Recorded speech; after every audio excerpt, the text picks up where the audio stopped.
Hello दोस्तों, कैसे हैं आप लोग। दोस्तों, हमारे आसपास जो स्टूडेंट रहते हैं उनको पता होगा कि हमारे साथ बहुत बड़ी दुर्घटना हो गई थी। इसलिए थोड़ा सा हम लोग वीडियो नहीं बना पा रहे थे, लेकिन अब संघर्ष फिर से चालू कर दिया है हम लोगों ने, है ना। और आज मैं 5 जो सब्जेक्ट वाला जो प्रैक्टिस हम लोग करते हैं उसका वीडियो डाल रहा हूँ। आपको बहुत पसंद आएगा। बहुत सारा अच्छा क्वेश्चन इसमें है और बहुत मज़ा भी आता है। क्या है कि सभी जो 5 सब्जेक्ट हैं उनके टेस्ट देने जैसा लगता है कि हमको याद है कि नहीं है, ये समझ में आ जाता है। बहुत ही महत्वपूर्ण प्रश्न होते हैं, तो मज़ा आता है वैसे तो। और मैं यही कहूँगा दोस्तों कि संघर्ष करना हम लोग नहीं छोड़ेंगे। और वैसे भी हमारे भारत में कहा जाता है कि रक्त बहाकर श्रृंगार करो, तलवार यहाँ खामोश नहीं। हम वंशज हैं राणा के, हार हमें कतई स्वीकार नहीं, है ना। तो इसलिए हम लोग संघर्ष करना नहीं छोड़ेंगे। तकलीफ़ें तो आती रहती हैं, बड़ी छोटी ज़िंदगी में आती रहती हैं, लेकिन संघर्ष करते रहेंगे क्योंकि सफलता हमारा जन्मसिद्ध अधिकार है। चलिए दोस्तों, चलते हैं। आज मैंने भूगोल का प्रश्न पहले लिया है, आपको मज़ा आने वाला है बहुत, क्योंकि पर्वत जो है पर्वत वाला मैंने लिया है। जो भारत के पर्वत से जो प्रश्न पूछे जाते हैं, बहुत महत्वपूर्ण प्रश्न जो बनते हैं पर्वत की चोटियों से, है ना। कौन सा शिखर कहाँ पर है, बहुत सारे प्रश्न बनते हैं पर्वत वाले। भारत के पर्वत वाले कि 2 पर्वतों के बीच कौन सी नदियाँ बहती है, यह भी प्रश्न पूछा जा चुका है। चलिए देखते हैं कैसे कैसे प्रश्न हैं और बहुत मज़ा आएगा आपको। सबसे पहला प्रश्न है वो है, छोटा नागपुर पठार की सबसे ऊंची पर्वत चोटी है। तो दोस्तों, अगर छोटा नागपुर का पठार की मैं बात करूं तो झारखंड एरिया में जो एरिया है वहाँ पर छोटा नागपुर का पठार है। और अगर आपने सुना होगा तो उसकी सबसे जो ऊंची चोटी है पारसनाथ है। और ये पूछा जाता है बहुत बार क्योंकि बहुत प्रसिद्ध जगह है पारसनाथ। अब चलते हैं धूपगढ़ चोटी स्थित है। तो दोस्तों, धूपगढ़ जो चोटी है दोस्तों, ये मैकल जो श्रेणी है उसमें तो नहीं है, आपको पता ही होगा मैकल में नहीं है। और अगर बात करें सतपुड़ा रेंज में तो उसमें भी नहीं है। और अगर बात करें हम लोग विंध्य की और बात करें विंध्य रेंज की दोस्तों, तो इसमें भी नहीं है ना। तो वास्तव में मैंने बोला कि सतपुड़ा रेंज में नहीं है, लेकिन ऐसा नहीं है, सतपुड़ा रेंज में ही है ये धूपगढ़ की चोटी। मैं चेक करना चाह रहा था कि आपको पता है कि नहीं। अगर आप टेस्ट जैसा दे रहे होंगे तो आपको लगा होगा कि सर क्या बोल रहे हैं, है ना, जबकि सतपुड़ा रेंज में ही है धूपगढ़ की चोटी। और आपको पता होगा। मुझको इसकी ऊंचाई अगर आप बता सके कमेंट करके तो ज़रूर बताइएगा, है ना। और चलते हैं आगे। आरावली जो श्रेणियाँ हैं, है ना, किस राज्य में स्थित हैं। तो इससे तो बहुत सारे लोग परिचित होंगे। मुख्य रूप से ये राजस्थान में फैली हुई है ना। माउंट आबू जो है इसी में है, इसी पर्वत पर स्थित है। बहुत दर्शनीय स्थल है माउंट आबू। वहीं पर दिलवाड़ा का जैन मंदिर है जो कि आपको बहुत बार पूछा जाता है, तो उसको भी याद रखिएगा। चलिए, नंदा देवी शिखर स्थित है। अच्छा, तो इसको तो मैंने पिछले बार भी आपको बताया था एक वीडियो में कि जो नंदा देवी जो शिखर है अपने हिमालय की बहुत ऊंची चोटी है ना। तो वो जो है उत्तराखंड में है, ठीक है, उत्तराखंड में है। उत्तराखंड में ही मैंने बताया था कि बद्रीनाथ भी है, केदारनाथ भी है ना। ये भी चोटियों के नाम है ना, बद्रीनाथ। और अगर बद्रीनाथ अगर आपसे पूछे कि बद्रीनाथ किस भगवान से संबंधित है ना, तो अगर हिंदू धर्म के भगवान की हम बात करें तो विष्णु जी से संबंधित है। और अगर केदारनाथ की बात करें जो कि उत्तराखंड में ही है, तो वो जो है वहाँ शिवलिंग है ना, आपको पता होगा, तो वो शिव से संबंधित है। ऐसे भी प्रश्न बहुत बार बन जाते हैं, तो मैं आपको अवगत करा दे रहा हूँ, ठीक है दोस्तों। और साथ में बने रहिएगा तो बहुत सारी बातें हम लोग सीखते जाएंगे। और अगर उत्तराखंड की और मैं बात करूँ तो वहीं पर है बंदरपूछ है, वहीं पर कॉमेट है। कॉमेट नाम आपने सुना होगा, ये बहुत ऊंची चोटी है ये भी।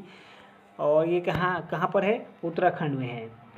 और अगर मैं बात करूं दोस्तों हिमालय पर्वत की, तो हिमालय पर्वत में जो 10 ऊंची चोटियां हैं, है ना, वो विश्व की सबसे ऊंची चोटियों में से, है ना, सबसे ऊंची चोटियां हैं, उससे ऊंची चोटी और कहीं पर नहीं है ना। विश्व के सबसे ज़्यादा जो है ऊंची चोटियां अपने हिमालय पर्वत में हैं। ठीक है दोस्तों, चलिए आगे चलते हैं। और अगर आपको पूछा जाए कि माउंट एवरेस्ट कहाँ है तो आपको पता ही होगा, नेपाल में है। और अगर पूछा जाए कि वहाँ पर क्या बोला जाता है उसको, तो जो हिमालय है उसको बोलते हैं सागर माथा, है ना, सागर माथा बोलते हैं, सागर माथा। अच्छा लिखते नहीं बन रहा है, हाँ माथा, और सागर माथा हो गया। और चोमुलुंगमा बोलते हैं तिब्बत में, ठीक है, चोमुलुंगमा बोलते हैं, चोमुलुंगमा। तो ये कहाँ बोलते हैं, ये तिब्बत में बोलते हैं, उसी को माउंट एवरेस्ट को ना, है ना। तो ये महत्वपूर्ण प्रश्न है जो मैं आपको बता दे रहा हूँ। ठीक है दोस्तों, और चलिए आगे चलते हैं। थोड़ा सा स्पीड करने की कोशिश ज़रूर मैं करूँगा, लेकिन अगर आपको स्लो लगेगा दोस्तों तो आप लोग यूट्यूब से स्पीड करके देख लीजिएगा, आपसे रिक्वेस्ट है। और चलते हैं आगे। हिमालय की जो ऊंची चोटी है कंचनजंगा कहाँ स्थित है? तो अगर अभी वर्तमान में देखा जाए तो भारत की सबसे ऊंची चोटी यही है, कंचनजंगा। क्योंकि जो है जो K2 है, K2 जिसको हम लोग गॉडविन ऑस्टिन बोलते हैं, जिसको हम लोग क्या बोलते हैं, गॉडविन ऑस्टिन बोलते हैं, ये जो है अब जो पाक अधिकृत जो क्षेत्र है वहाँ पर चले गई है। हालांकि वो हमारा ही है तो हम लोग हमारा बोलते हैं ज़रूर, लेकिन अगर वर्तमान में देखा जाए तो हमारे जो सीमा के अंतर्गत कंचनजंगा ही है जो सबसे ऊंची चोटी है। और ये जो है सिक्किम में है दोस्तों, है ना, सिक्किम में है। और एक और ख़ास मैं बात आपको बता दूं कि ये जो है विश्व धरोहर में आता है कंचनजंगा, है ना। कंचनजंगा विश्व धरोहर के रूप में जाना जाता है और यूनेस्को के। और मिश्रित रूप से ये जो है क्या है, मिश्रित रूप से ये आपका विश्व धरोहर है। एक सांस्कृतिक होता है, एक प्राकृतिक होता है ना, तो ये दोनों हैं। ठीक है दोस्तों, तो ये बात आप लोग याद रखिएगा, ये भी महत्वपूर्ण बात है। चलिए चलते हैं आगे। एकमात्र ऐसा है, विश्व का एकमात्र ऐसा विश्व धरोहर है ये कंचनजंगा, जो प्राकृतिक रूप से भी विश्व धरोहर है और सांस्कृतिक रूप से भी विश्व धरोहर है ना। तो इसलिए महत्वपूर्ण है। अच्छा आगे चलते हैं। K2 के बाद जो है भारत में K2 के बाद भारत में निम्नलिखित में से कौन द्वितीय सर्वोच्च पर्वत शिखर है? तो ये देखिए वही बात पूछ ली फिर से, कंचनजंगा ही है अगर, है ना। K2 को अगर छोड़ दें तो कंचनजंगा ही है जो कि सबसे ऊंची पर्वत चोटी है हमारे भारत में, सिक्किम में है। और अगर आपने कंचनजंगा के बारे में सुना होगा तो बहुत ही सुंदर दृश्य वहाँ पर मिलते हैं दोस्तों, है ना। कभी घूमने जाएंगे तो आपको पता चलेगा कि बहुत ही अच्छी जगह है कंचनजंगा, और हमारे सिक्किम में है। ठीक है, सिक्किम को एक पर्यावरण से एक बहुत महत्वपूर्ण प्रश्न बनता है सिक्किम से, कि सिक्किम को दोस्तों जो पर्यावरण शास्त्री होते हैं, है ना, उनका स्वर्ग कहा जाता है। ठीक है दोस्तों, पर्यावरण जो शास्त्री होते हैं या प्रकृति के बारे में जो अध्ययन करते हैं उनका स्वर्ग कहा जाता है सिक्किम को। तो ये भी पर्यावरण का एक बढ़िया प्रश्न है और याद रखिएगा। चलिए आगे चलते हैं। 10-11 प्रश्न आपके भूगोल के हैं पहले तो, उसके बाद मैंने इतिहास के लिए हैं। चलिए आगे के प्रश्न पर। और माउंट एवरेस्ट की ऊंचाई पूछ ली है आपसे अगले प्रश्न में। हिमालय के सर्वोच्च शिखर माउंट एवरेस्ट की ऊंचाई कितनी है? तो दोस्तों इसमें ऑप्शन जो दिया हुआ है, अभी तो आपको पता होगा 2 मीटर बढ़ चुका है, लेकिन इसमें ऑप्शन दिया हुआ है 8,848 मीटर। अब जब 8,850 मीटर दिए ही नहीं है, है ना, दिया ही हुआ नहीं है तो हम लोग नहीं लगा सकते, हैं ना।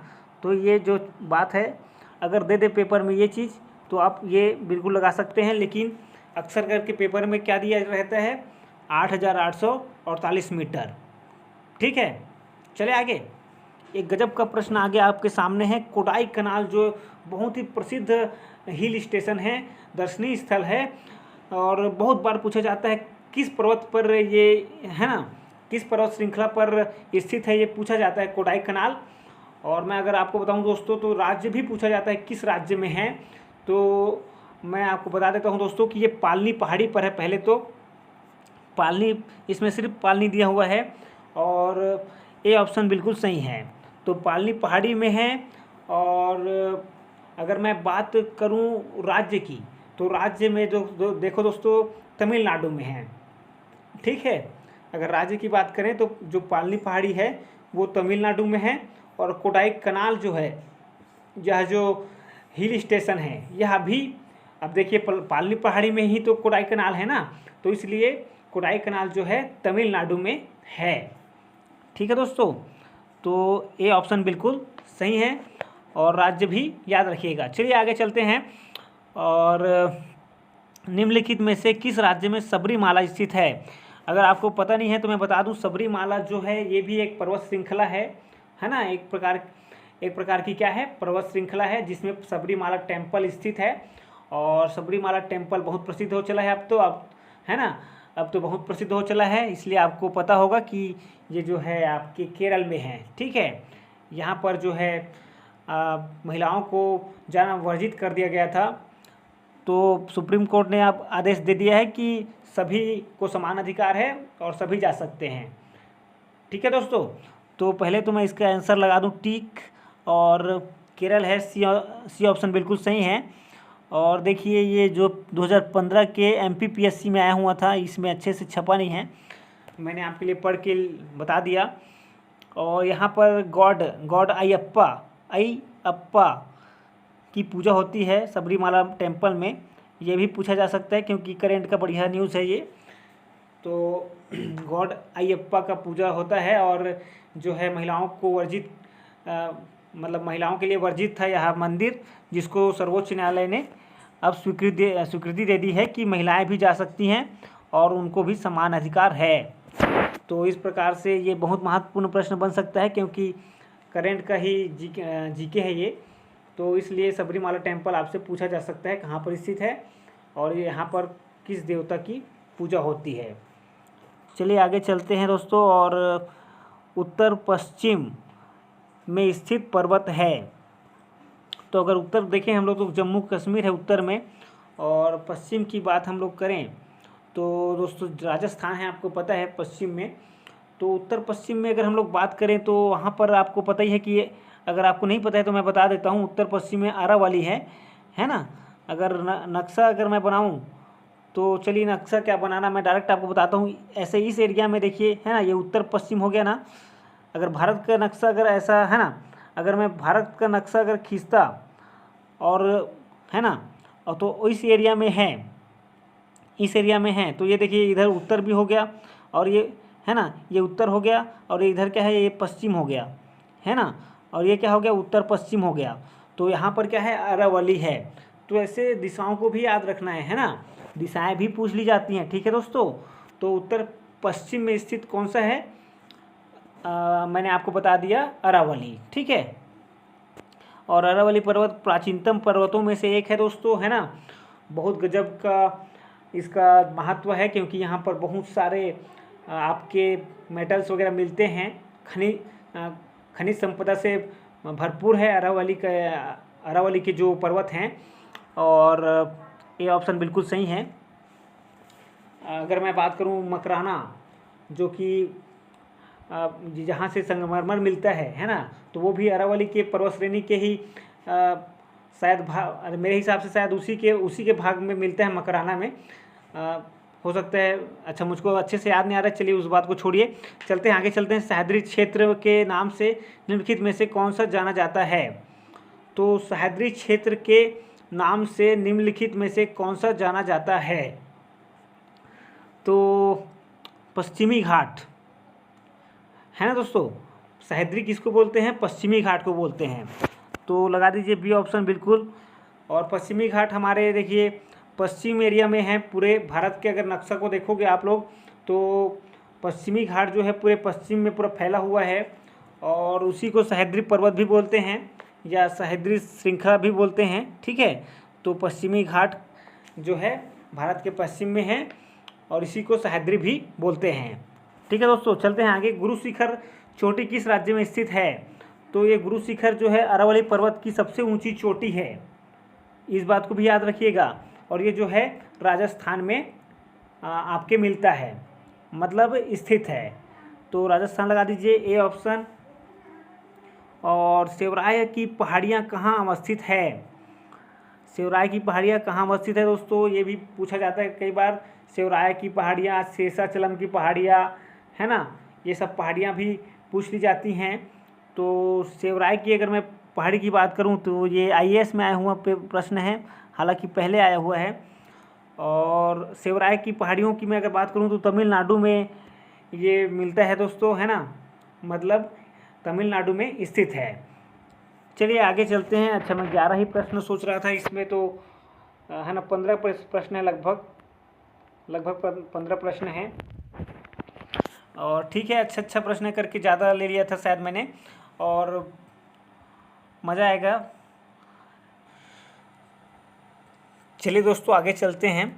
कोई बात नहीं, ज़्यादा प्रश्न है तो ज़्यादा मज़ा आएगा। जिस भी सब्जेक्ट में जिस दिन अच्छा टॉपिक रहेगा उसमें थोड़ा ज़्यादा प्रश्न ले लेंगे ताकि ज़्यादा मज़ा ले सकें, है ना। चलिए आगे चलते हैं। और शिवराय की पहाड़ियों के बारे में मैंने आपको बताया कि तमिलनाडु में है। और 60वां प्रश्न है जो कि बहुत महत्वपूर्ण है, जहाँ पूर्वी घाट और पश्चिमी घाट मिलते हैं वह निम्नलिखित में से कौन सी पहाड़ियाँ स्थित है। तो वहाँ दोस्तों नीलगिरी की पहाड़ियाँ हैं, है ना, इसी को बोलते हैं दोनों का मिलान स्थान नीलगिरी की पहाड़ियाँ। ठीक है, बहुत महत्वपूर्ण है। और अगर कार्डेमम की पहाड़ियों की मैं अगर बात करूं दोस्तों तो ये सबसे अंतिम, है ना, सबसे दक्षिण में अगर कौन सी पहाड़ी पूछा जाए तो कार्डेमम की पहाड़ियाँ आपसे पूछा जाता है कि यही है ना। और यही ऑप्शन में आपको मिलेगा। इलायची की पहाड़ियाँ बोल सकते हैं हिंदी में, क्योंकि कार्डेमम मतलब हिंदी में इलायची ही होता है।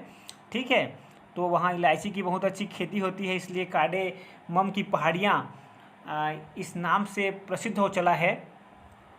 तो दोस्तों नर्मदा एवं तापी जो नदी है इनके मध्य जो है सतपुड़ा पहाड़ियाँ हैं, है ना। अगर आपने मैप देखा होगा, अच्छा मैं अगली बार जब लाऊंगा ना पर्वत वाला तो मैप ही आपके सामने लाऊंगा, बढ़िया से मैप आपको दिखाऊंगा। सतपुड़ा की जो पहाड़ियाँ हैं, है ना, ये जो है नर्मदा एवं ताप्ती नदियों के मध्य स्थित है। ठीक है, नर्मदा एवं ताप्ती, या इसी को तापी भी बोलते हैं, है ना, ताप्ती नदी भी बोलते हैं, तापी नदी भी बोलते हैं।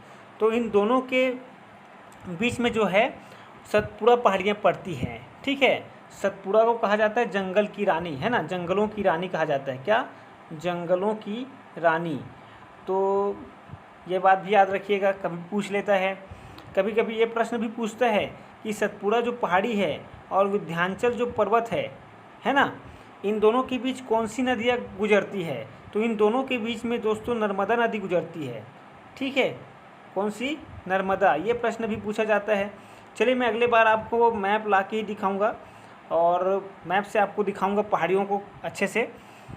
और इस बार आप लोग ऐसे ही देख लीजिए, महत्वपूर्ण प्रश्न हैं और टेस्ट के समान आपको देना है। ठीक है दोस्तों, आपने अगर पढ़ लिया है तो बहुत ही अच्छा अवसर है टेस्ट देने का कि आपको याद है कि नहीं, और अगर नहीं पढ़ा है तो नई आपको जो है नई जानकारी अच्छे से मिलते रहेंगे। ठीक है, दोनों में फ़ायदा है, कोई दिक्कत नहीं है ना। नहीं भी पढ़ा है तो अच्छी जानकारियाँ अभी आपको पता चल जाएंगी। ठीक है, तो चलते हैं, आगे चलते हैं। अब आ जाते हैं दोस्तों इतिहास पर, और इतिहास के भी बहुत अच्छे प्रश्न आज हम लोगों ने लिए हैं। और मैं अगर आपको बताऊं दोस्तों तो आज हम लोगों ने भूगोल में 15 प्रश्न सॉल्व किए, जो कि अति महत्वपूर्ण थे। ऐसे ही प्रश्न बनते हैं, बस आप लोग प्रैक्टिस करते रहिए, है ना, बाकी सारे जो पेपर हैं आसान हो जाएंगे। ठीक है, चलिए आगे चलते हैं। और 1873 ईस्वी में सत्यशोधक समाज की स्थापना क्या की गई, है ना। तो किसने की, वास्तव में ये पूछा जा रहा है ना, तो किसके द्वारा की गई दोस्तों। सत्यशोधक समाज जो है ज्योतिबा फूले से संबंधित है। और ज्योतिबा फूले वास्तव में एक, है ना, एक आदमी थे, है ना, औरत जैसा नाम लगता है, ज्योतिबा फूले, है ना। तो ये जो है एक आदमी थे, इन्हीं की पत्नी का नाम था सावित्रीबाई फूले, जो कि हमारे भारत की पहली शिक्षित महिला हैं। और इन्हीं के प्रयासों से, है ना, महिलाओं को शिक्षा की ओर अग्रसर किया जा सका है। बहुत महान व्यक्ति थे, सत्यशोधक समाज की इन्होंने स्थापना की, बहुत लड़ाई की इन्होंने, है ना, और बहुत संघर्ष किया। महाराष्ट्र के रहने वाले हैं, महाराष्ट्र के। और अगर मैं आपको बताऊं दोस्तों तो गुलामगिरी इनकी बहुत महत्वपूर्ण पुस्तक है ना। बुक अगर आपसे पूछ ले कभी, गुलामगिरी किसने लिखी है, गुलाम जो है गिरी, गुलाम गिरी अगर पूछ ले आपसे कि पुस्तक किसकी है ना, तो ये जो है ज्योतिबा फुले की ही पुस्तक है। गुलाम और गिरी दोनों जुड़े रहेंगे, है ना।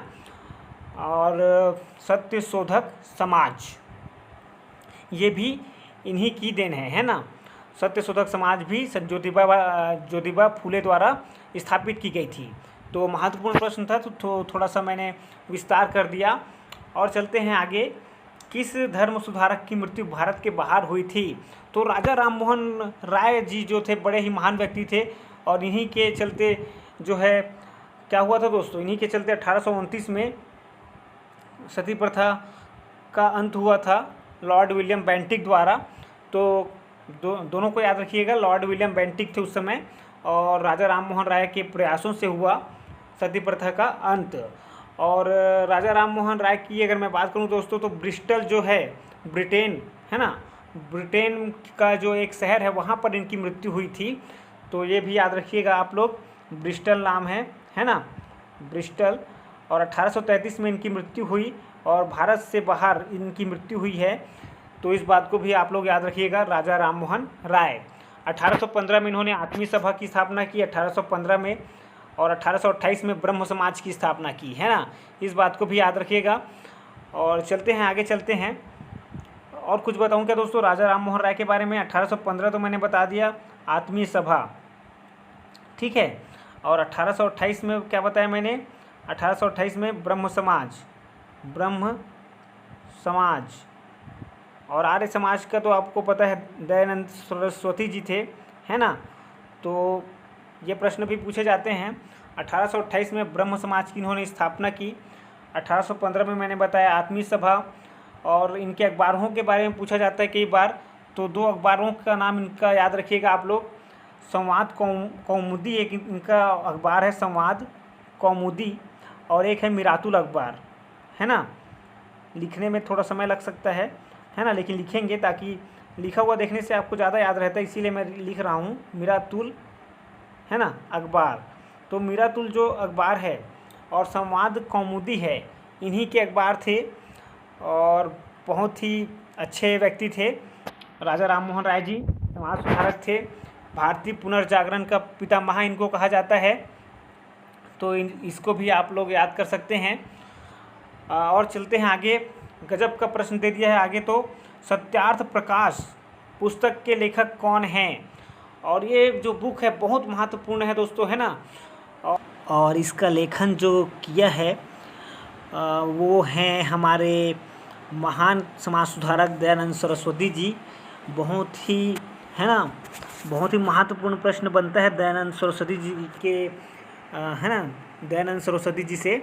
और 2-3 प्रश्न मैं बताता हूँ आपको। पहला तो सत्यार्थ प्रकाश, इनकी जो पुस्तक है बहुत बार पूछी जाती है।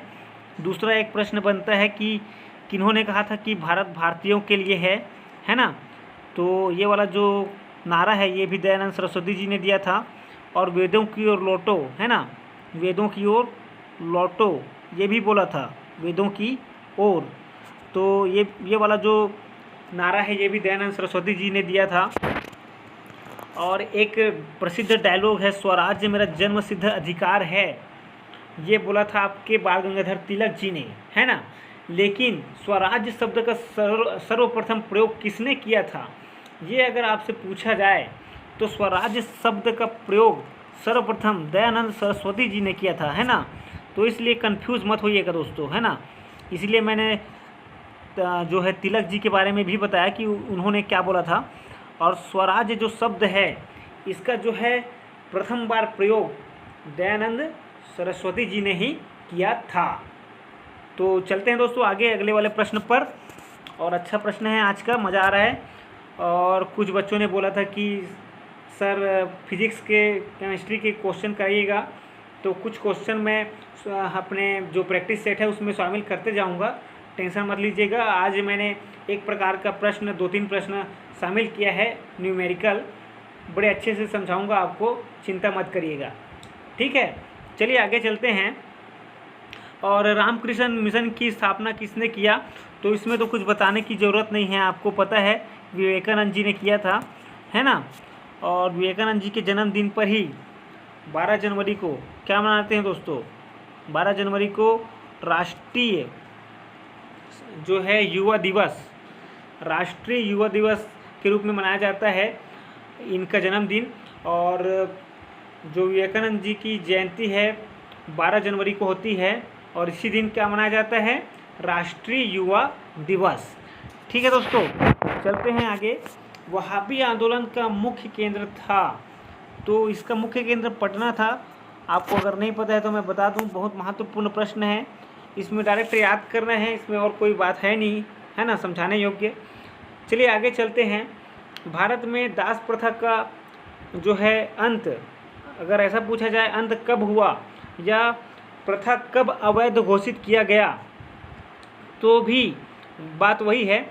तो दोनों प्रश्न है ना, प्रश्नों को घुमाकर कैसे भी बनाया जा सकता है ना, शब्दों का खेल होता है। आपको समझना पड़ेगा कि भारत में दास प्रथा कब अवैध घोषित किया गया। तो दोस्तों 1843 ईस्वी की बात है। लॉर्ड एलिन बरो, कौन थे? एलिन बरो या एलन बरो, ठीक है, एलन बरो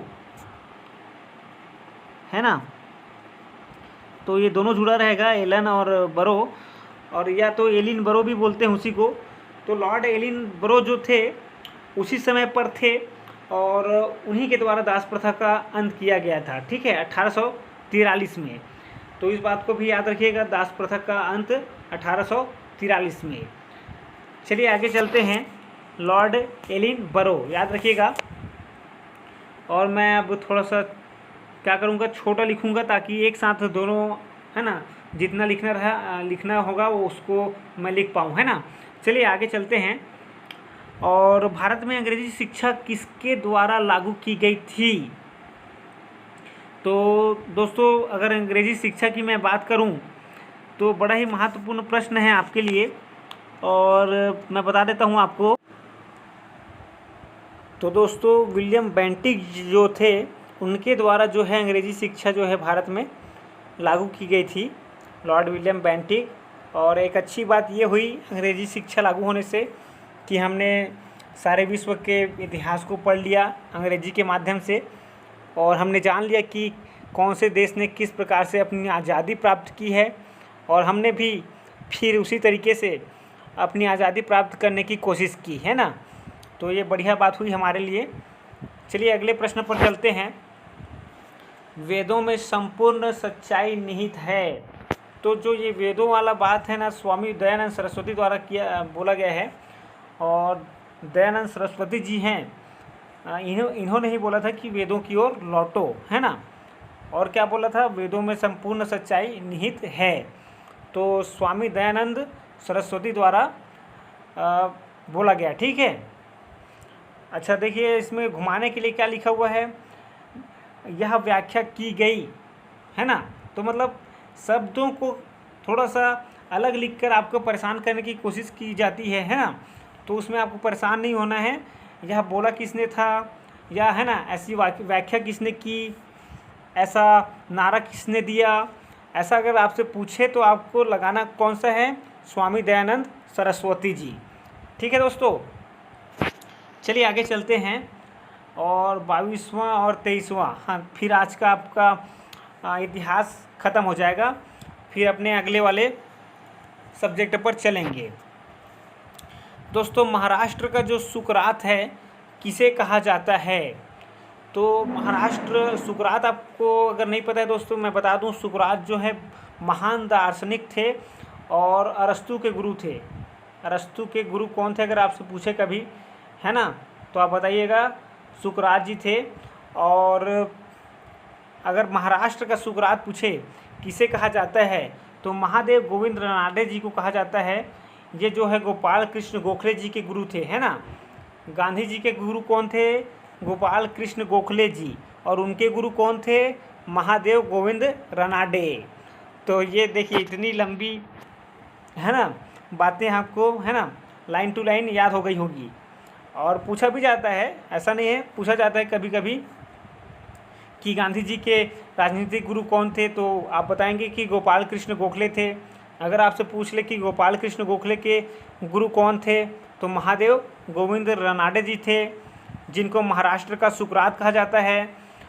अच्छा, अगले वाले प्रश्न पर अगर चलें तो स्वामी विवेकानंद जी किस स्थान पर हुए धार्मिक सम्मेलन से प्रसिद्ध हुए? तो दोस्तों शिकागो में सम्मेलन हुआ था, है ना, शिकागो में, तो यहीं पर प्रसिद्ध हुए थे। 1893 की बात है और 1893 में ये घटना हुई थी। शिकागो का धर्म सम्मेलन हुआ था, जिसमें स्वामी विवेकानंद जी ने भारत के, है ना, वैदिक धर्म का परचम लहरा दिया था, है ना। अच्छी बातें भी हैं, वेदों में बहुत सारी अच्छी बातें भी हैं, कुछ बुराइयां हैं, तो उनको क्या करेंगे, उनको छोड़ने को कहा।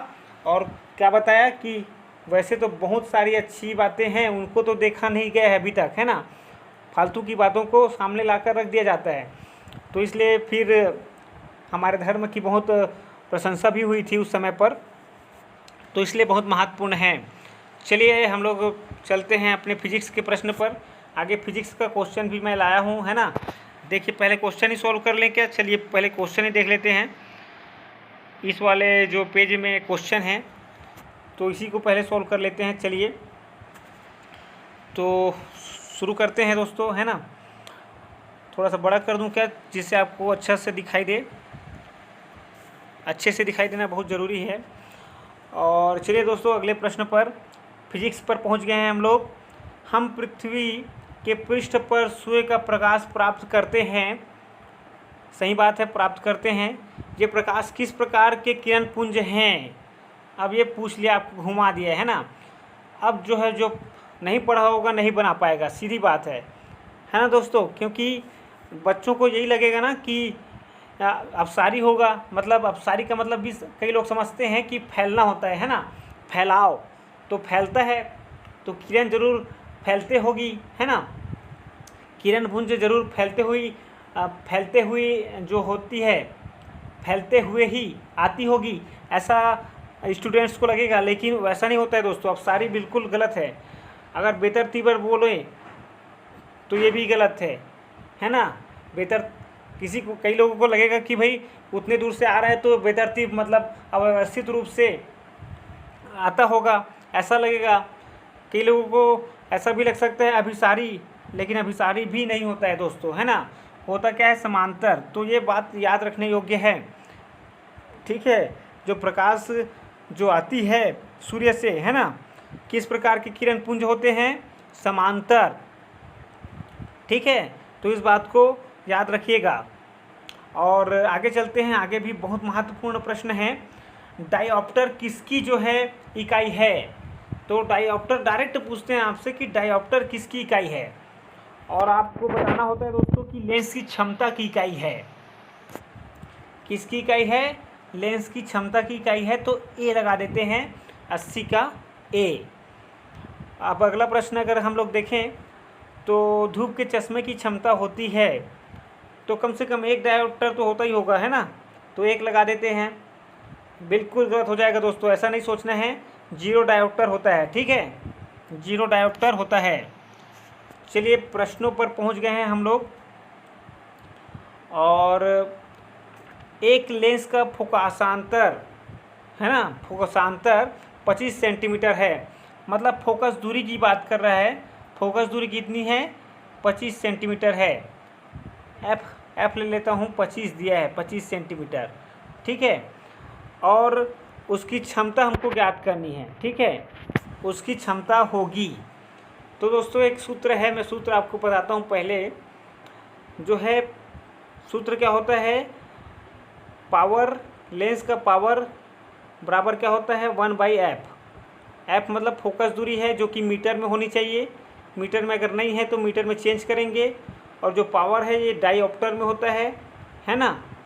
तो डायऑप्टर को डी से हम लोग शो करते हैं। तो ये बातों को ध्यान में हमको रखना है, ठीक है। तो देखिए, इसीलिए देखिए डी डी डी दिया हुआ है नीचे, और वो डायऑप्टर को शो कर रहा है। तो एक लेंस की फोकस दूरी हमको पता है 25 सेंटीमीटर है, और सूत्र में मैंने बताया कि मीटर में होना चाहिए। तो इसको मीटर में चेंज करने के लिए 100 से अगर हम लोग भाग देंगे, है ना दोस्तों, 100 से भाग देते हैं ना, क्योंकि क्यों देते हैं भाग 100 से, क्योंकि 100 सेंटीमीटर में 1 मीटर होता है ना। तो ये मीटर में तभी चेंज होगा जब 100 से भाग देंगे। तो अब चेंज अगर हम लोग करें तो 25 से कम 25 और 25 चौक 100, तो 1/4 मीटर हमारे पास आ चुका है। ठीक है, इसको सूत्र में हम लोग रखेंगे और सूत्र हमारे पास था क्षमता, हमको क्या करनी है, उसकी क्षमता होगी, क्षमता निकालनी है। तो क्षमता मैं निकाल देता हूँ अभी, और क्षमता का मैं सूत्र भी बताया था आपको कि P होता है और इक्वल टू 1/f। एफ के बदले क्या है, 1/4 मीटर है ना। फोकस दूरी क्या है, 1/4 मीटर है। और ये देखिए बट्टे के नीचे में और बट्टा है, तो ये ऊपर चला जाता है ना। ये नीचे वाला क्या ऊपर चला जाता है ना, सबसे ऊपर। तो इसलिए क्या हो जाएगा, P इक्वल टू 4 हो जाएगा। और 4 क्या डायोप्टर में होता है ना पावर, तो D तो प्लस होगा कि माइनस होगा। एक लेंस का फोकसांतर 25 सेंटीमीटर है दिया हुआ है, तो क्या होगा दोस्तों बताइए, प्लस होगा कि माइनस होगा, क्योंकि दोनों में दिया हुआ है। तो जब भी उत्तल लेंस होता है ना दोस्तों, तो प्लस में आता है। ठीक है, जब भी उत्तल लेंस दिया होता है ना तो प्लस में आता है, और जब भी अवतल लेंस दिया होता है ना तो माइनस में आता है। इस बात को आप लोग याद रखिएगा, तो बड़ा आसान हो जाएगा आपके लिए माइनस प्लस लगाना। ठीक है, तो लेकिन यहाँ पर तो ना तो उत्तल लेंस दिया है ना, और ना ही क्या दिया है, अवतल लेंस दिया है। तब क्या करें, है ना, यहाँ पर घुमाने के लिए क्या दे दिया है, फोकसांतर दे दिया है। और फोकसांतर किस में होता है दोस्तों, उत्तल लेंस में होता है। ठीक है, तो लगा दीजिए बी, और बी ऑप्शन आपका बिल्कुल सही है, 82वां का बी है ना। 4D प्लस में आएगा, याद रखिएगा उत्तल लेंस में प्लस लगाया जाता है। ठीक है, जो है उत्तल लेंस की क्षमता हमेशा धनात्मक होती है और अवतल लेंस की क्षमता हमेशा ऋणात्मक होती है। ठीक है, चलिए अगले प्रश्न को सॉल्व करते हैं। एक उत्तल लेंस की फोकस दूरी दे दी है फिर से इसमें, और फोकस दूरी लिखा है इसमें इस बार, है ना, और साथ में उत्तल लेंस लिखा हुआ है, तो कोई दिक्कत वाली बात नहीं है, प्लस वाला ही आंसर आएगा। और इसकी क्षमता होगी, तो चलिए बनाते हैं। आपको तो मैंने बता ही दिया बनाना कैसे है, मीटर में ही दिया हुआ है तो कोई दिक्कत नहीं है। Direct P equal to 1/f होता है, तो f के जगह पर 0.2 लिख लीजिए, है ना। और 0.2 लिखा हमने, और दशमलव को अगर हम लोग हटाते हैं तो क्या करते हैं दोस्तों, दशमलव के जस्ट ऊपर 1 लगाते हैं, और इसके दाईं ओर जितनी संख्या होती है उतना 0 ऊपर लगाते हैं, और फिर नीचे में 2 का है सेम का सेम लिखा रहेगा, क्योंकि दशमलव हमने बस हटा दिया है, बाकी सेम का सेम है। अब 2 एकम 2 करेंगे और 2 पंचे 10 करेंगे। ठीक है, तो 5 हमारे पास क्या आ जाएगा, 5 जो है हमारे पास क्षमता आ गई है, और 5 डायोप्टर हमारे पास क्षमता आ गई है। तो ये तो ठीक है, 5 डायोप्टर आ गया है, लेकिन प्लस में होगा कि माइनस में होगा। मैंने आपको बताया उत्तल लेंस में क्या होता है, प्लस में होता है। तो इसमें तो वैसे भी एक ही ऑप्शन में क्या है, 5 है, तो इसमें तो फंसेंगे नहीं, लेकिन जब माइनस प्लस दे देगा तो फंस जाएंगे। इसीलिए याद रखना है उत्तल लेंस में प्लस आता है। तो चलिए डी लगा दीजिए आंसर। और अगला प्रश्न उसी प्रकार का दिया हुआ है, और इस बार क्या दिया है दोस्तों, इस बार आपको थोड़ा सा अलग दिया है ना। यदि किसी ऐनक के लेंस का पावर +2 डायोप्टर है, प्लस है ना, +2 बोलना चाहिए अगर इंग्लिश में बोल रहा हूँ तो, है ना, +2 डायोप्टर हो तो इसके फोकस की दूरी होगी। मतलब इस बार फोकस दूरी पूछ ली है ना, प्लस लगा इससे तो आप समझ गए होंगे कि उत्तल लेंस का ही है। बाकी तो क्षमता आपको दी हुई है 2 डायोप्टर। तो चलिए इसमें भी कोई बड़ी बात नहीं है, बस सूत्र लगाना है और उत्तर हमारे सामने होगा। ठीक है, तो क्षमता दी हुई है, सबसे पहले सूत्र लिख लेता हूँ, पावर बराबर 1/, फोकस दूरी होता है। और अगर अब लिखूँ मैं तो 2 लिखेंगे इधर, और इधर लिखेंगे हम लोग 1/f। ठीक है, अच्छा ऊपर वाला मिटा देता हूँ, 1 मिनट। ऊपर वाला मिटा देता हूँ, जिससे क्या होगा कि हमको और लिखते बन जाएगा, है ना। नीचे का आप समझ गए ना कि दो जो है डायोप्टर क्या दिया है, क्षमता दी गई है, और हमको निकालना क्या है, फोकस दूरी। तो हमने पावर की जगह पर 2 लिख दिया है। अब देखिए हम लोग पक्षांतरण करेंगे इसमें, तो F जो है बटे में जो है इधर क्या है, गुना में आ जाता है ना। तो ऊपर में F आ जाएगा इधर, और ये जो बटे वाला जो है इधर गुना में है जो, है ना, 2 जो है ऊपर है ना, ये नीचे में आ जाएगा। ठीक है, 1/2 आ गया है, 1/2। तो 1/2 जो है फोकस दूरी है, और 1/2 को क्या बोलते हैं दोस्तों, ये तो मीटर में है ना, मीटर में है। 1/2 मीटर को क्या बोलेंगे, 50 सेंटीमीटर बोलेंगे ना, क्योंकि 1 मीटर में कितना होता है, 1 मीटर में 100 सेंटीमीटर होता है। अगर हम लोग चेंज करें तो 1 मीटर में कितना होता है, 100 सेंटीमीटर होता है। तो क्या करेंगे हम लोग, इसको हम लोग मीटर में चेंज करने के लिए मतलब सेंटीमीटर में चेंज करने के लिए 100 से गुना करेंगे। तो 100 ऊपर गुना हुआ 1 से, तो 100 आ गया, और नीचे 2 रहेगा। तो 2 से फिर अब आप लोग क्या करेंगे, भाग देंगे। तो भाग देंगे तो 50 आ जाएगा सीधे सीधे, है ना। इसमें तो कोई बात ही नहीं है, ज़्यादा मुश्किल तो है नहीं, है ना। 2 एकम 2 और 2 पंचे 10। तो इस प्रकार से 50 सेंटीमीटर आपका जो है फोकस दूरी आ गई है, 50 सेंटीमीटर फोकस दूरी।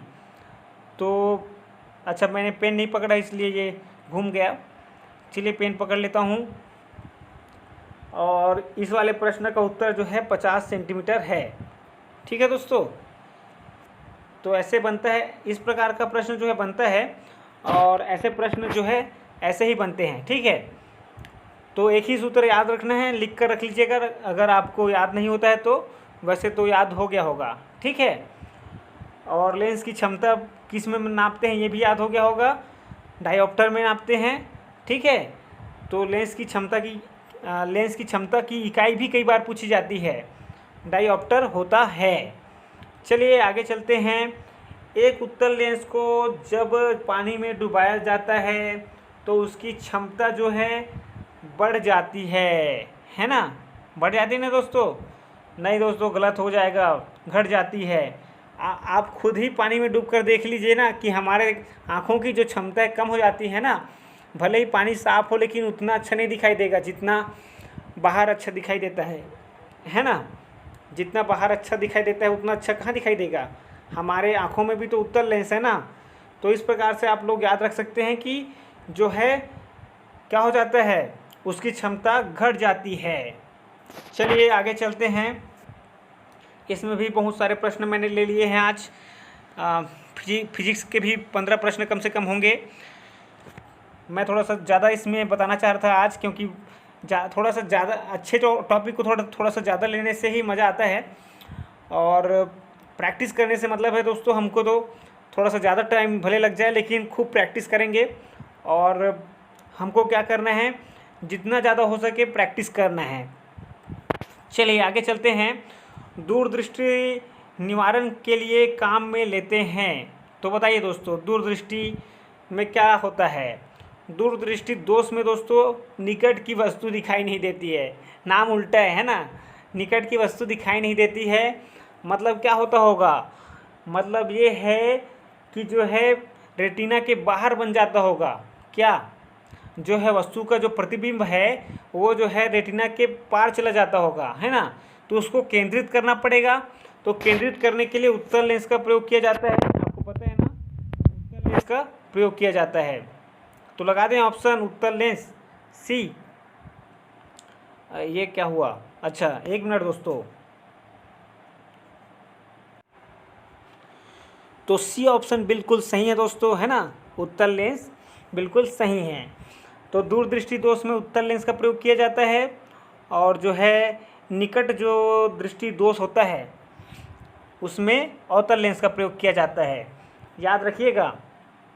ठीक है, बहुत बार पूछा जाता है दूरदृष्टि दोष या है ना, हाइपरमेट्रोपिया बोलते हैं इसी को। चलिए आगे तो प्रश्न आएगा, इसीलिए मैं नहीं बता रहा था। चलिए आगे प्रश्न आएगा। दूरदृष्टि दोष में किस लेंस का प्रयोग किया जाता है, उत्तल लेंस का, है ना। और निकट दृष्टि दोष में किस लेंस का प्रयोग किया जाता है? अवतल लेंस का। इस बात को याद रखिएगा। मायोपिया से क्या तात्पर्य है? तो निकट दृष्टि दोष को मायोपिया कहते हैं दोस्तों, है ना। यही बात मैं बोल रहा था कि आगे जो है इंग्लिश वाला नाम भी आने वाला है, इसलिए मैं नहीं बता रहा था। और मायोपिया जो है निकट दृष्टि दोष को बोलते हैं, और इसमें किसका प्रयोग किया जाता है? अवतल लेंस का, ठीक है। और हाइपरमेट्रोपिया का अर्थ होता है दूरदृष्टि दोष, और इसमें दोस्तों उत्तल लेंस का प्रयोग किया जाता है, ठीक है। उत्तल लेंस का बार बार बता रहा हूँ ताकि आपको याद हो जाए दोस्तों, है ना, बहुत महत्वपूर्ण है। और आगे चलते हैं। एक आदमी 10 मीटर से अधिक दूरी की वस्तु को स्पष्ट नहीं देख पाता है, वह किस दृष्टि दोष से पीड़ित है? चलिए बताइए। एक आदमी क्या करता है? 10 मीटर से अधिक दूरी की वस्तु स्पष्ट नहीं देख पाता है, तो वह किस दृष्टि दोष से पीड़ित है? अब 10 मीटर कोई बहुत है ना, बहुत दूर नहीं है, लेकिन स्पष्ट नहीं देख पाता है, तो इसका मतलब ये है कि इसको निकट दृष्टि दोष है। क्योंकि निकट दृष्टि दोष में क्या होता है? दूर की वस्तु स्पष्ट नहीं दिखाई देती है ना। नाम थोड़ा सा उल्टा है। निकट दृष्टि दोष में दूर की वस्तु स्पष्ट दिखाई नहीं देती है, तो निकट दृष्टि दोष सी, है ना, मायोपिया को बोलते हैं। तो इंग्लिश नाम भी याद रखना है दोस्तों, देखिए इंग्लिश नाम ही दे दिया है, ठीक है, तो बहुत महत्वपूर्ण है। चलिए आगे चलते हैं। और अपना अगला प्रश्न है, एक मनुष्य 1 मीटर से कम दूरी की वस्तु को स्पष्ट नहीं देख सकता है, वह व्यक्ति किस दोष से पीड़ित है? मतलब इसको पास की वस्तु दिखाई नहीं दे रही है ना। 1 मीटर से कम दूरी की वस्तु नहीं दिखाई दे रही है, मतलब पास की वस्तु दिखाई नहीं दे रही है। और जब भी निकट की वस्तु नहीं दिखाई देती है, मतलब स्पष्ट नहीं दिखाई देती है, तो दूर दृष्टि दोष होता है। तो लगा दीजिए ए ऑप्शन। और बढ़िया प्रश्न है, ऐसे प्रश्न बहुत बार बन चुके हैं। देखिए आरआरबी में आया हुआ प्रश्न है, तो बिल्कुल चिंता मत करिए, सब प्रश्न आए हुए हैं। और बस आप लोग याद कर लीजिए, और अगर आपको याद है तो प्रैक्टिस कर लीजिए, है ना। टेस्ट की तरह इसको सॉल्व कर लीजिए पूरा। और अगर बाद में अगर अपने आप से सॉल्व करना चाहते हैं तो मैं इसका पीडीएफ भी डाल देता हूं दोस्तों आपके डिस्क्रिप्शन बॉक्स में, है ना। मेरे जो डिस्क्रिप्शन बॉक्स है उसमें पीडीएफ का मैं लिंक दे देता हूं, ठीक है। अगर आप लोग बोलेंगे तो कमेंट बॉक्स में भी डाल दूंगा, ठीक है। चलिए आगे चलते हैं। और ल्यूमेन एकक है, मतलब इकाई पूछ रहा है। ल्यूमेन जो इकाई होती है, जो यूनिट होती है, वो जो है किसकी यूनिट है? वह किसकी यूनिट है ना।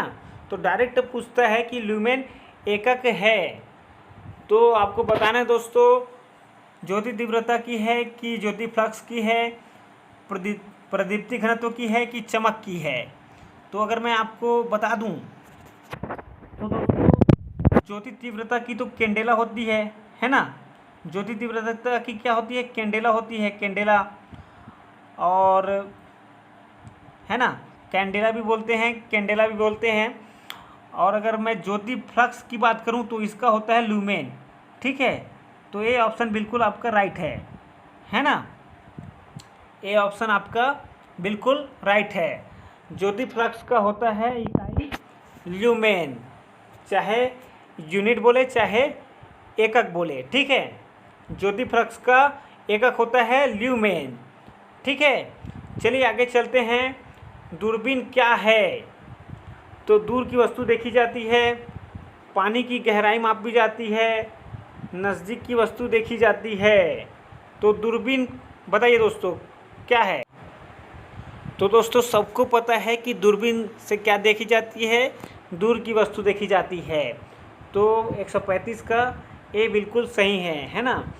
और अगर प्रश्नों की अगर बात करें हम लोग आज, तो प्रश्न हमारे लगभग 10 प्रश्न कंप्लीट हो चुके हैं, है ना। इधर भी कितने प्रश्न थे अगर गिन कर देखें तो 3 6 प्रश्न, 7 प्रश्न इधर थे, है ना। 10 प्रश्न फिजिक्स के हो चले हैं। चलिए अपने अब हम लोग अगले सब्जेक्ट पर चलते हैं, क्योंकि 5 सब्जेक्ट हमको कवर करना है। हमारे पास 2 सब्जेक्ट अभी और बाकी है, संविधान और जो है बायोलॉजी।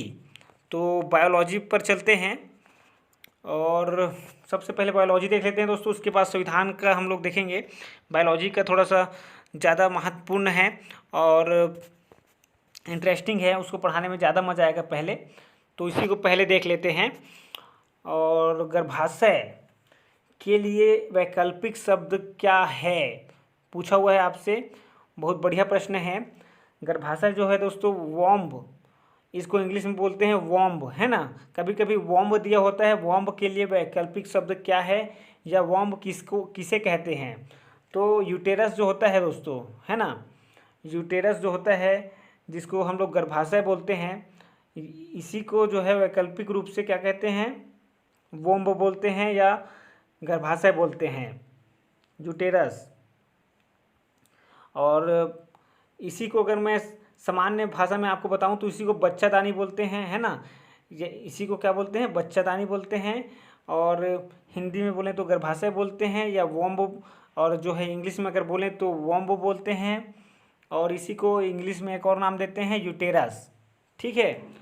तो इसमें तो स्पष्ट रूप से गर्भाशय लिख दिया है ना। और कभी कभी सिर्फ वॉम्ब दे देता है, वॉम्ब किसे कहते हैं या वॉम्ब के लिए वैकल्पिक शब्द क्या है, और इंग्लिश में नाम दिया रहता है यूटेरस, है ना। तो यूटेरस आप लोग याद रखिएगा, यूटेरस को ही क्या बोलते हैं, वॉम्ब बोलते हैं, या हिंदी में इसी को गर्भाशय बोलते हैं, ठीक है। तो गर्भाशय देखकर आपको पता चल गया होगा कि यूटेरस को ही बोलते हैं। बाकी वॉम्ब अगर लिख कर दे देता डायरेक्ट तो आपको समझ में नहीं आता, है ना, बहुत सारे बच्चों को नहीं आता समझ में, ठीक है। तो उसको याद रखिएगा। चलिए, हीमोग्लोबिन की अधिकतम बंधुता होती है। तो दोस्तों बच्चों को लगता है कि ऑक्सीजन को लेकर दौड़ता है शरीर में, तो ऑक्सीजन से होती होगी और इसीलिए ए को लगाकर आ जाते हैं और 100% गलत हो जाता है। जबकि कार्बन मोनोऑक्साइड जो है इससे कई गुना जो है, तो मैं बता रहा था दोस्तों आपको कि कार्बन मोनोऑक्साइड जो है कई गुना अधिक, है ना, प्रबल जो है बंध बनाता है हीमोग्लोबिन के साथ। तो सी ऑप्शन बिल्कुल सही है। अगर मैं आपको बताऊं दोस्तों तो लगभग 250 गुना, है ना, 250 गुना अधिक प्रबल जो है बंध हीमोग्लोबिन के साथ कार्बन मोनोऑक्साइड बनाता है ना, ऑक्सीजन की तुलना में। तो समझिए बात को कि कितना ज़्यादा मतलब इसकी अधिक बंधुता जो है होती है ना। तो ऑक्सीजन से कई गुना अधिक बंधुता हीमोग्लोबिन की कार्बन मोनोऑक्साइड के साथ होती है। इसी कारण से कार्बन मोनोऑक्साइड अगर प्रदूषण ज़्यादा हो जाता है अगर हमारे वातावरण में, तो बहुत जल्द मनुष्य की मृत्यु हो सकती है ना। अगर एक लेवल से ज़्यादा लेवल में हो गया ना कार्बन मोनोऑक्साइड, तो बहुत खतरनाक हो सकता है सभी मानवों के लिए और सभी जीव जंतुओं के लिए। तो चलिए चलते हैं आगे वाले प्रश्न पर। और हम लोगों ने आज जो है, आज भी हम लोगों ने 10-11 प्रश्न लिए हैं बायोलॉजी के, है ना, बढ़िया बढ़िया प्रश्न हैं।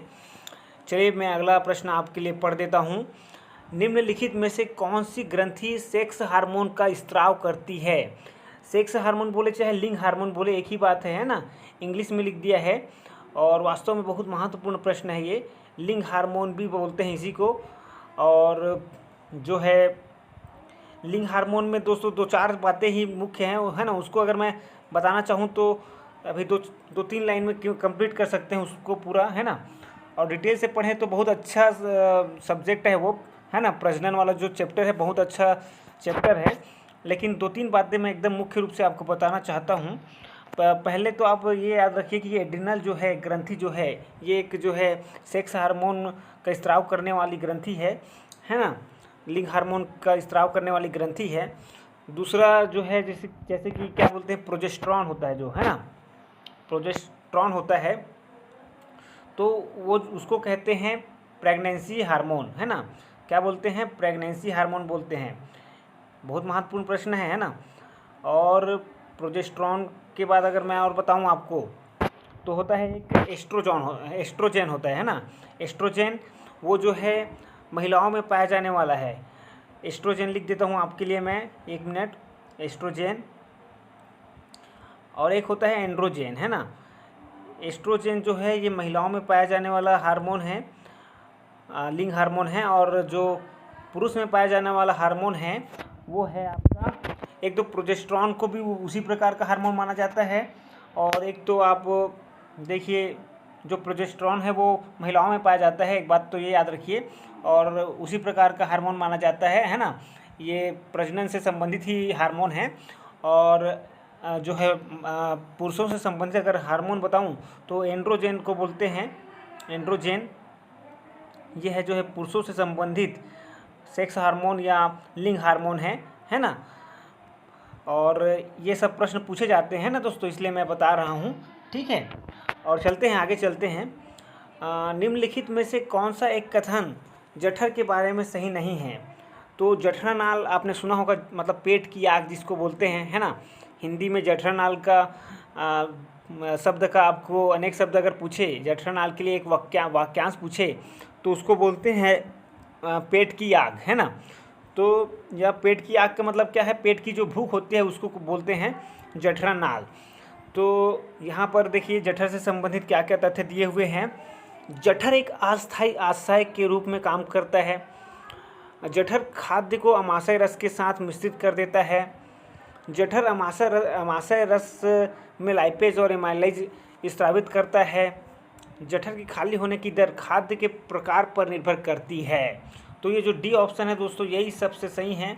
और आपको लग भी रहा होगा कि यही सही लग रहा है आपको कि भाई जठर के खाली होने की दर क्या है? जो पेट के खाली होने की जो दर है खाद्य के प्रकार पर निर्भर करती है, आप किस प्रकार का भोजन आप ग्रहण कर रहे हैं, ठीक है। तो ये बहुत महत्वपूर्ण प्रश्न है, फंसाने वाला प्रश्न था। चलिए अगले वाले प्रश्न पर चलते हैं। और निम्नलिखित में से कौन सा एक अंग वसा का भंजन कर कोलेस्ट्रॉल उत्पन्न करता है? तो बड़ा ही अच्छा प्रश्न है दोस्तों। आपको अगर नहीं पता है तो मैं बता दूं कि पित्तरस जो है ये क्या करता है? वसा की बड़ी बड़ी बूंदों को तोड़ता है, ठीक है, पित्तरस। और इस प्रकार से क्या होता है? इस प्रकार से कोलेस्ट्रॉल उत्पन्न होता है, ठीक है। और पित्तरस कहाँ से निकलता है अगर मैं आपको बताऊं तो पित्तरस यकृत से निकलता है, लीवर से, और इसीलिए इसका उत्तर जो है लीवर है। तो इस प्रकार से आपको थोड़ा सा क्वेश्चन को थोड़ा सा डीप करने का प्रयास करता है ना। तो घबराइएगा मत, थोड़ा सा ध्यान से पढ़िएगा तो समझ में आ जाएगा। चलिए दोस्तों अगले प्रश्न पर। और अगले प्रश्न पर पूछा गया है आपसे कि ईईजी का प्रयोग जो है किसकी गतिविधि दर्ज करने के लिए किया जाता है? बहुत बार पूछा गया प्रश्न है। और ईईजी का प्रयोग जो दोस्तों जो है मस्तिष्क की गतिविधि दर्ज करने के लिए किया जाता है। तो ईईजी को जोड़ लीजिए आप लोग किससे? मस्तिष्क से, ठीक है। अब और याद रखने के लिए मैं इसका फुल फॉर्म भी बताता हूँ, टेंशन मत लीजिए। इसका देखिए फुल फॉर्म होता है इलेक्ट्रो, है ना, इलेक्ट्रो और इंसेफेलोग्राफ, है ना। जी से होता है ग्राफ और ई से होता है इनसे यहाँ पर है ना ऊपर में मैं लगा देता हूँ, जिससे इंसेफेलो, ठीक है, इंसेफेलोग्राफ होता है, ठीक है। तो इनसे यहाँ पर ना जो लगेगा मैं ऊपर बिंदु लगा दिया हूँ, है ना। इंसेफेलोग्राफ बोलते हैं, ठीक है, ईईजी का मतलब। तो वास्तव में देखिए क्या होता है कि इंसेफेलो जो शब्द है ये जो है मस्तिष्क से संबंधित शब्द है ना। तो आप लोग यहाँ से याद रख सकते हैं कि ये जो ईईजी जो है ये मस्तिष्क से संबंधित जो है क्या है? एक उपकरण है, ठीक है, एक उपकरण भी होता है। और ईईजी जो है एक टेस्ट भी होता है, ठीक है। और अगर मैं बात करूं ईसीजी की, है ना, एक ईसीजी होता है, ठीक है, इसी प्रकार का एक टेस्ट होता है, इसी प्रकार का एक उपकरण होता है ईसीजी, है ना। ये जो है हृदय से संबंधित है। किससे संबंधित है? हृदय से। और इसमें देखिए ई से तो इलेक्ट्रो बन गया, सी से कार्डियो हो जाता है ना। और कार्डियो जो शब्द है ये जो है हृदय से संबंधित शब्द है। कार्डियोलॉजी आपने सुना होगा कभी, तो वो हृदय से संबंधित होता है। कार्डियोलॉजी हृदय विज्ञान को कहा जाता है। और इसीलिए आप वहाँ से याद रख सकते हैं कि ईसीजी जो है ना, ईसीजी जो है कार्डियोग्राफी से संबंधित है। और इसका मतलब ये है कि ये जो है हृदय से संबंधित है, ठीक है। चलिए आगे चलते हैं, और याद रखिएगा बहुत बार प्रश्न बनता है, ठीक है। और हाँ, अब आगे चलते हैं। 236वें प्रश्न पर हम लोग पहुंच चुके हैं। नंबर पर मत जाइएगा, 10 से 11 प्रश्न हम लोग सॉल्व करते हैं रोज़ाना। अति महत्वपूर्ण प्रश्नों की जो सीरीज़ है वो चल रही है, और जो भी बहुत महत्वपूर्ण प्रश्न मुझको लगेंगे मैं शामिल करते जाऊंगा, ठीक है दोस्तों। आपका प्रैक्टिस भी होता रहेगा, टेस्ट जैसा भी होता रहेगा, और अगर पढ़ चुके हैं तो रिवाइज होता रहेगा, और जो बिल्कुल नहीं पढ़ा है उसको बहुत सारी बातें सीखने को मिलेगी, ठीक है। चलते हैं अगले वाले प्रश्न पर। और निम्नलिखित कथनों में से कौन सा एक हृदय की ध्वनि के संदर्भ में सही है? तो हृदय की ध्वनियाँ हृदय के अंदर आंतरिक रुधिर बहाव के कारण होती है। कैसा होता है क्या दोस्तों कि आंतरिक रुधिर बहाव के कारण होता है क्या? हृदय की ध्वनियाँ हृदय के बाहर बाह्य रुधिर बहाव के कारण होती है। हृदय की ध्वनियाँ हृदय के वाल्वों के खुलने और बंद होने के कारण होती है। और सामान्य ध्वनियाँ मरमरा कहलाती है। तो ये तो बिल्कुल गलत है। सामान्य ध्वनि तो दोस्तों लव डब की होती है। सामान्य ध्वनि अगर आपसे पूछा जाए ना तो क्या होता है, लव डब, है ना, या लब डब बोलते हैं। ऐसा डब बना लीजिए इसको। लब डब की जो ध्वनि है ये सामान्य ध्वनि है हृदय की। और अगर जब खराब हो जाता है तो लब मर, है ना, ऐसा बोलता है, ठीक है। अगर जब खराब हो जाता है तो ध्वनि क्या हो जाती है, लब मर हो जाता है, मर हो जाता है, मर, है ना। तो ये है, और इस, है ना, तो चौथा ऑप्शन तो बिल्कुल ही गलत है। और आंतरिक रुधिर बहाव के कारण नहीं होता है दोस्तों, है ना। ये जो है जब हृदय का जब कपाट जो है खुलता है और बंद होता है, ठीक है, तो वाल्वों के खुलने, है ना, एक प्रकार का कपाट है, एक प्रकार का वाल्व है जो खुलता है जब तब भी ध्वनि होती है, और जब बंद होता है तब भी ध्वनि होती है। तो इसी कारण से हृदय की जो ध्वनि है, हृदय की जो ध्वनि है या धड़कन है वो सुनाई देती है ना। तो सी ऑप्शन बिल्कुल आपका सही है, और सी ऑप्शन लगा देता हूँ मैं। चलिए अगले प्रश्न पर चलते हैं। मानव त्वचा का रंग बनता है, तो हीमोग्लोबिन से दिया हुआ है ऑप्शन, इंसुलिन से, एड्रेनलिन से, और मेलानिन से। तो बहुत बार पूछा गया प्रश्न है ये। और त्वचा का रंग अगर पूछा जाए दोस्तों, मानव त्वचा का रंग तो मेलानिन से बनता है, ठीक है, याद रखिएगा। हीमोग्लोबिन कोई नहीं लगाएगा। जो पहली बार आता है पेपर देने वो उसको ऐसा लगता है कि हीमोग्लोबिन शरीर में दौड़ रहा है तो हीमोग्लोबिन से बनता होगा, लेकिन ऐसा नहीं है दोस्तों, है ना। जो पढ़ा होगा अच्छे से उसको पता होगा। चलिए आगे चलते हैं प्रैक्टिस सेट में। और अगला प्रश्न बहुत ही बढ़िया प्रश्न है, मैंने सिखाया भी था शायद आपको। अगर आप लोग रुधिर, जो मैंने ब्लड पढ़ाया है, ब्लड वाले चैप्टर को फुल डिटेल पढ़ाया है मैंने, तो वहाँ अगर आप प्ले लिस्ट पर जाकर देखेंगे तो आपको पता चल जाएगा कि कैसे निकालते हैं इसको, है ना। तो वैसे तो मैं यहाँ बता दूँ ऐसा सोच रहा हूँ, लेकिन टाइम ज़्यादा लग जाएगा ऐसा लग रहा है। यदि माता पिता में से एक का रुधिर वर्ग AB है और दूसरे का O, तो उनके बच्चे का संभावित रुधिर वर्ग होगा। तो कैसे निकालते हैं मैंने बताया था आपको, है ना, रक्त वाले चैप्टर में दोस्तों, है ना। और यहाँ पर मैं आपको सीधे उत्तर बता देता हूँ ताकि आप अपनी चेकिंग कर सकें कि आप सही पकड़ पा रहे हैं कि नहीं, कि सॉल्व करके बताऊँ दोस्तों। चलिए सॉल्व करके बता देता हूँ, है ना। बहुत सारे बच्चे नए आए होंगे और उन्होंने अगर नहीं देखा होगा चैप्टर तो थोड़ा सा उनको मुश्किल लगेगा। तो चलिए मैं बता देता हूँ, और फुल डिटेल अगर पढ़ना होगा तो रक्त वाला तो आप वहाँ से जाकर पढ़ सकते हैं, हमारे प्ले लिस्ट से जाकर, ठीक है। चलिए इसको बताता हूँ कि कैसे पता लगाते हैं। देखिए एक का रुधिर वर्ग AB है ना, एक का रुधिर वर्ग क्या है, AB है, और दूसरे का O है, तो उनके बच्चे का संभावित रुधिर वर्ग होगा। तो दोस्तों क्या करते हैं, AB जो है इसको लिखा सबसे पहले, और O जो है ये जीरो ब्लड ग्रुप बोलते हैं इसको, O ग्रुप को, है ना। और क्या होता है दोस्तों, इसको जीरो ब्लड ग्रुप क्यों बोलते हैं दोस्तों, बताइएगा मुझको कमेंट करके। बाकी तो मैं अभी आपको बताता हूँ। जब एक दिया होता है, मान लो की बात, हमको A ब्लड ग्रुप दिया होता है, तो A के साथ हम लोग जीरो लिखते हैं, है ना। उसी प्रकार से जीरो के साथ भी हम लोग जीरो लिखेंगे। वास्तव में जीरो नहीं है, ये O है ना। और एक प्रकार से ये जीरो ही माना जाता है, ठीक है, इसको जीरो ही माना जाता है, ये याद रखिएगा। तो जीरो के बाजू में मैंने जीरो लिखा, और है ना, जीरो और ओ जो है इसमें कोई भेद नहीं है, ठीक है, इसको याद रखिएगा। क्यों ऐसा मैं बोल रहा हूँ, क्योंकि इसका जो है अर्थ ख़त्म हो जाता है। मैं अभी बताता हूँ आपको कैसे अर्थ ख़त्म हो जाता है। जैसे ए और ओ अगर को लें तो क्या बन जाएगा, ए ओ बन जाएगा, ठीक है, ए ओ बन जाएगा। बी और ओ को लें तो बी ओ बन जाएगा। इसी प्रकार से दोस्तों इस ओ के साथ एक और लेंगे तो ए ओ बन जाएगा, है ना। और एक बार फिर से क्या बनेगा, एक बार फिर से इन दोनों को लेने पर बी ओ बन जाएगा, ठीक है।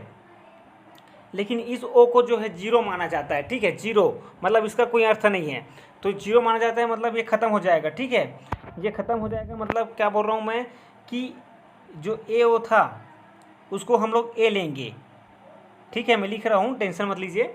जो ए ओ था इसको हम लोग ए लेंगे, और जो बी ओ था इसको हम लोग बी लेंगे, मतलब ओ जो है जीरो ही माना जाता है, ठीक है। तो एक तो दो प्रकार की बातें हमारे पास सामने आ रही थी, एक तो ये प्रकार का हो सकता था, एक तो ये प्रकार का हो सकता था। मतलब इसको तो ओ को तो जीरो माना जाता है, मैंने बताया आपको, है ना। तो एक तो ए हो सकता था, एक तो बी हो सकता था। क्या हो सकता था, ब्लड ग्रुप बच्चे का, ये संभावित हो यह जो है संभावित है, ऐसे ही निकालते हैं ना। तो ए और बी कौन से वाले ऑप्शन में है दोस्तों, तो ए या बी हो सकता है, ठीक है। तो ए वाला ऑप्शन बिल्कुल सही है, मैंने आपको निकालना सिखाया कैसे निकालते हैं, है ना। तो ए और बी जो है हो सकता है, ठीक है, एक तो ए होगा एक तो बी होगा, दोनों तो एक साथ नहीं हो सकता ना, है ना, इसीलिए क्या लिखा हुआ है, ए या बी। तो कैसे निकालते हैं आपने समझ लिया ना। और डिटेल से समझना है तो रक्त वाला चैप्टर देख लीजिएगा, मैंने समझाने का प्रयास किया, बहुत समय दिया, आपको समझ में आ गया होगा, ठीक है। चलिए आगे चलते हैं, और एक दो प्रश्न ही बाकी है शायद बायोलॉजी से अब, हाँ, है ना। तो एक ही प्रश्न दिखाई दे रहा है, और चलिए इस प्रश्न का उत्तर देने का प्रयास करिएगा। बहुत ही आसान प्रश्न है लेकिन महत्वपूर्ण है। निम्नलिखित में से किस एक जीव में पसलियों की संख्या सबसे अधिक 24 है। सबसे अधिक है बस बोल देते ना, तब आप फंस जाते हैं ना, और 24 बोल दिया है तो आप समझ गए हैं कि मानव के अंदर तो 24 होता है ना। तो आपको तो पता चल ही गया कि मानव के अंदर सबसे अधिक होता है। इनमें से क्या किसके अंदर सबसे अधिक होता है, मानवों के अंदर। तो लगा दीजिए दोस्तों ऑप्शन, और ऑप्शन डी बिल्कुल सही है। तो 24 जो है पसलियाँ होती हैं मानव में, 12 जोड़ी पसलियाँ होती हैं, और सबसे अधिक अगर इनमें देखें तो सबसे अधिक मानव में ही होता है पसलियाँ।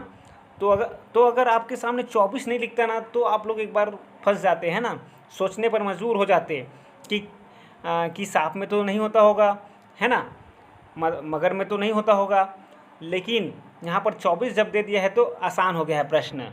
चलिए एक ही सब्जेक्ट और बाकी है हमारे सामने, और आज मैंने जो है संविधान से बहुत महत्वपूर्ण प्रश्न आज भी उठाए हैं, और प्रस्तावना से उठाए हैं दोस्तों, है ना। आज जो प्रश्न उठाए मैंने प्रस्तावना से उठाए हैं कि भाई प्रस्तावना से कैसे कैसे प्रश्न बनते हैं, और बड़े बड़े पेपर्स में ये प्रश्न बनते हैं, तो इसको हल्के में मत लीजिएगा। प्रस्तावना पूरा याद होना चाहिए हमको, ज़्यादा लंबा तो है नहीं, है ना। वैसे मैं आपके लिए लिख के भी लाया हुआ हूँ प्रस्तावना को, देखिए लिख के लाया हुआ हूँ, और इससे कैसे कैसे प्रश्न बनते हैं मैं आज आपको बताऊँगा, और आगे भी बताऊँगा। वैसे तो एक ही दिन में समाप्त नहीं हो सकता, है ना। तो पढ़ के एक बार आपके लिए पढ़ दूँ क्या दोस्तों, एक बार पढ़ दूँ क्या। पहले प्रश्न हम लोग जो है सॉल्व कर लेते हैं, है ना, पहले प्रश्न सॉल्व कर लेते हैं, तो उसके बाद जब प्रश्न नहीं बनेंगे तब आपको इंटरेस्ट आएगा कि हाँ पढ़ना चाहिए, है ना, तब पढ़ेंगे, तब मज़ा आने वाला है। चलिए पहला प्रश्न तो बड़ा आसान है। धर्मनिरपेक्षता का अर्थ है राज्य सरकार सभी धर्म के खिलाफ होगी, है ना, राज्य सरकार द्वारा एक धर्म को स्वीकार किया गया है, राज्य सरकार द्वारा किसी धर्म को स्वीकार नहीं करना, और एक ऑप्शन ये दे दिया है कि उपरोक्त में से कोई नहीं, जो कि बहुत ही खतरनाक ऑप्शन है ना, डराता है ये ऑप्शन की, है ना, यही तो नहीं हो जाएगा, है ना। चलिए आप अपना उत्तर चूज कर लीजिए, और कर लिया होगा मैं अगर बताऊं दोस्तों तो इसका मतलब ये है कि राज्य किसी भी धर्म को स्वीकार नहीं करता है ना। उसके लिए सभी नागरिक एक समान हैं, चाहे कोई भी नागरिक हो, किसी भी धर्म का हो। तो सी ऑप्शन बिल्कुल सही है। चलिए अगले वाले प्रश्न पर। भारत एक धर्मनिरपेक्ष राज्य है, इसका मतलब है कि भारतीय राज्य जो है ना, देखिए बस इतना ही लिखा होता है, ज़्यादा नहीं लिखा होता है ना, पूरा पूरा नहीं लिखा होता है प्रश्नों में कि भारतीय राज्य, इतना ही लिखा रहेगा और आपको समझना रहेगा। चलिए अब मैं जो है ऑप्शन पढ़ देता हूँ। और धर्म विरोधी नागरिकों का समर्थन करता है, बहुसंख्यक समुदाय के धर्म का समर्थन करता है, अल्पसंख्यक समुदाय के धर्म का समर्थन करता है, किसी निश्चित धर्म का समर्थन नहीं करता है। तो यही बिल्कुल सही ऑप्शन है। भारत एक धर्मनिरपेक्ष राज्य है, इसका मतलब है कि भारतीय जो राज्य है किसी निश्चित धर्म का समर्थन नहीं करता है। ठीक है, तो नहीं करता है वाला ऑप्शन लगा दीजिए। डी ऑप्शन बिल्कुल सही है, डी ऑप्शन लगा रहा हूँ मैं, गलती से, हाँ डी ऑप्शन लग गया अब। तो डी ऑप्शन जो है क्या है, बिल्कुल राइट है। और चलिए आगे चलते हैं। गणतंत्र होता है, तो दोस्तों केवल एक लोकतांत्रिक राज्य, अध्यक्षीय पद्धति शासन वाला राज्य, संसदीय पद्धति शासन वाला राज्य, राज्य जहाँ पर अध्यक्ष वंशानुगत रूप से ना हो। तो यहाँ पर घुमा फिरा के देखिए आपसे पूछ लिया है, और बच्चों को अक्सर लगता है कि एक संसदीय पद्धति वाला राज्य होगा, है ना, क्योंकि भारत में ऐसी व्यवस्था है। तो ब्रिटेन में भी तो है दोस्तों, लेकिन वहाँ पर प्रजातंत्र है ना, वहाँ पर देखिए आप लोग कि वहाँ पर राजा भी होते हैं, है ना, वहाँ पर राजा भी होते हैं, तो है ना गड़बड़ हो जाएगा। तो ऐसा मैं बताता हूँ आपको, डी ऑप्शन बिल्कुल सही है। ठीक है, राज्य जहाँ पर अध्यक्ष जो है वंशानुगत रूप से ना हो, उसी को क्या कहते हैं, गणतंत्र कहते हैं। और वास्तव में ये जो है लोगों द्वारा चुना जाता है, यहाँ पर जो है अपना जो नेता है, अपना जो लीडर है। ठीक है दोस्तों, तो चलते हैं आगे। और आज भी मैंने 10-11 प्रश्न संविधान से लिए हैं, प्रस्तावना वाले चैप्टर से, तो बड़ा मज़ा आएगा। ऐसे ही कर के हम लोग हर एक चैप्टर का प्रश्न उठाएंगे। ठीक है दोस्तों, कैसा लग रहा है आप लोग बताइएगा। और मैं बार बार आपको लाइक करने के लिए नहीं बोलूँगा, क्योंकि आपको अगर अच्छा लगेगा तो ज़रूर आप लोग लाइक करेंगे, क्योंकि इतनी समझदारी तो है ना स्टूडेंट्स में होती ही है ना, क्योंकि पढ़े लिखे लोग हैं सभी, और सभी लोग क्या है जानते हैं कि एक दूसरे को मोटिवेट करना बहुत अच्छी बात होती है, और मोटिवेट करने से ही ज़्यादा अच्छा काम होता है। चलिए दोस्तों आगे चलते हैं। निम्नलिखित में से वे दो शब्द कौन से हैं जिनका संशोधन समावेशन 42वें संशोधन द्वारा संविधान की उद्देशिका में किया गया था। तो ये गजब प्रश्न पूछ लिया है दोस्तों, है ना। और बताइए कि 42वें संशोधन द्वारा संविधान की उद्देशिका में जो है कौन सा जो है दो शब्द जोड़ा गया था। तो देखते हैं, और एक ही नज़र में मुझको तो दिखाई दे ही दिया है, आपको भी पता चल गया होगा कि समाजवादी और धर्मनिरपेक्ष ये जो शब्द है इसी को जोड़ा गया था। एक और शब्द जोड़ा गया था इसके साथ में, है ना, मुझको बताइएगा कौन सा शब्द है वो। ठीक है, और कमेंट करके बताइएगा मुझको। और चलते हैं 10वें वाले प्रश्न पर। और ये भी बढ़िया प्रश्न है। भारतीय संविधान की प्रस्तावना में भारत को किस रूप में घोषित किया गया है। तो दोस्तों भारत को एक सार्वभौम प्रजातांत्रिक गणतंत्र, एक समाजवादी प्रजातांत्रिक गणतंत्र, एक प्रभुत्व संपन्न समाजवादी धर्मनिरपेक्ष प्रजातांत्रिक गणराज्य। तो ये एकदम बढ़िया जो है ऑप्शन है, और इसी को लगा देते हैं, सी ऑप्शन बिल्कुल सही है। ठीक है दोस्तों, चलिए आगे चलते हैं। भारत एक गणतंत्र है, इसका अर्थ है, तो एक एक शब्द अपने में अर्थ लिए हुए हैं, है ना, और इसीलिए अगर जो नहीं समझा होगा ना उसके लिए कठिन हो जाता है। चलिए आगे चलते हैं, इसका मैं ऑप्शन पढ़ता हूँ। भारत एक गणतंत्र है, सभी मामलों में अंतिम अधिकार जनता के पास है। भारत में संसदीय शासन व्यवस्था है। भारत में वंशानुगत शासक नहीं है और भारत राज्यों का एक संघ है। तो बताइए कौन सा बिल्कुल सही है। और बहुत बढ़िया प्रश्न है, आपको बड़ा मज़ा भी आ रहा होगा ये सब प्रश्न देखकर। तो दोस्तों इसमें भी वही बात फिर से पूछ ली गई है ना। भारत एक गणतंत्र है, इसका मतलब यही है कि भारत में वंशानुगत शासक नहीं होते हैं। तो कौन सा ऑप्शन बिल्कुल फिट बैठ रहा है, सी ऑप्शन बिल्कुल सही है। चलिए 12वां देखते हैं और बढ़िया प्रश्न है आज के। देखिए ये प्रस्तावना वाला जो चैप्टर है दोस्तों बहुत महत्वपूर्ण है, बहुत प्रश्न बनते हैं इससे। और ध्यान दीजिएगा, आगे वाले प्रश्न है ना और ज़्यादा कठिन लगेंगे आपको। तो उसके बाद मैं आपको जब प्रस्तावना को एक बार पढ़ के बताऊंगा ना, तो उसके बाद आपको सरल लगेगा कि ऐसा लगेगा कि आप एक बार अगर प्रस्तावना को याद कर लेंगे तो सारे प्रश्न जो है सॉल्व हो जाएंगे। ठीक है, तो डरिएगा मत, प्रस्तावना को एक बार पढ़ लेंगे ना तो सारे प्रश्न सॉल्व हो जाएंगे। चलिए, और 10 के बाद 11वां प्रश्न हमने देखा, अब 12वां देख रहे हैं। थोड़ा सा बड़ा कर रहा था लेकिन ज़्यादा बड़ा हो गया। हाँ चलिए, अब अच्छे से आपको दिखाई दे रहा होगा। निम्नलिखित में से कौन सा शब्द भारत के संविधान की उद्देशिका में नहीं है। ये बात है ना, गजब प्रश्न दे दिया। अब आपको इसके लिए पढ़ना ही पड़ेगा ना प्रस्तावना को, है ना। उसके बगैर तो आप लोग पता नहीं कर पाएंगे, कुछ भी दे देगा वो तो समाजवादी जो शब्द है ये तो है, पंथ निरपेक्ष ये भी शब्द है, प्रभुत्व संपन्न ये भी शब्द है, लोक कल्याण जो शब्द है दोस्तों ये इसमें नहीं है। लोक कल्याण जो शब्द है वो प्रस्तावना में आपके नहीं है, तो डी ऑप्शन बिल्कुल सही है। लोक कल्याण कहाँ है, ये प्रश्न भी आगे पूछ लिया गया है, देखिए। और मैं बता दूंगा आपको, टेंशन मत लीजिए। देखिए लोक कल्याण की बात राज्य के नीति निर्देशक तत्वों में की गई है ना, विशेष रूप से, तो वहाँ पर उसकी बात आती है, जबकि प्रस्तावना में लोक कल्याण की बात नहीं की गई है। मतलब कहने का मतलब है ये शब्द नहीं दिया गया है। ठीक है, कल्याणकारी राज्य का उद्देश्य है अधिकतम संख्या का अधिकतम कल्याण सुनिश्चित करना। बस यही बिल्कुल सही ऑप्शन है दोस्तों, है ना।